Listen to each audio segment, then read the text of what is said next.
Hey, Pastor Luke here, and welcome back to our Next Steps series. And in this session, we're talking about baptism, and water baptism specifically.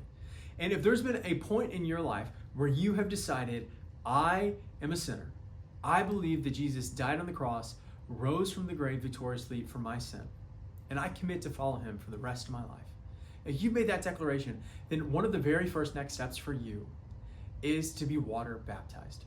And what we see within that, as you go under the water, you are declaring that you have died to sin, and as you raise victoriously to become a new creation. Now, this is a deep spiritual symbolic gesture, but really what's most important about this is it is an outward step of obedience in reflection of an inward decision that you have made for life change. And so the next steps that you're going to go ahead to make with this is you're going to contact Brandon Young. He's our student pastor here, and he's the one that oversees our creative process around our baptisms. And you guys are going to get together and you're going to go over this baptism booklet. And he's going to ask you some questions about what was your life like before Jesus? What was it that happened in your life that got you to a point to where you decided to follow Jesus? And what is that affecting the difference in your life to come from it? So when it comes to taking this next step of baptism, we have baptisms the first Sunday of every month. And so you've always got an opportunity to continue to do that. But when it comes to your baptism, you also want to be inviting other people with you to come and be a part of this.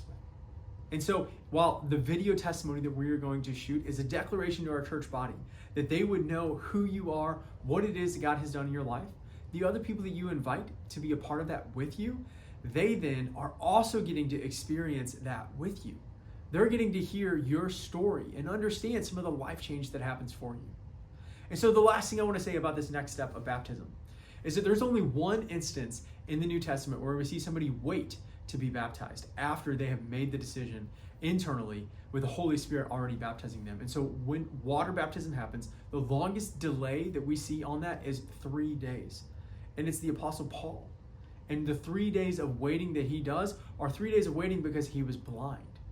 And so once he regains his sight, he goes and gets baptized.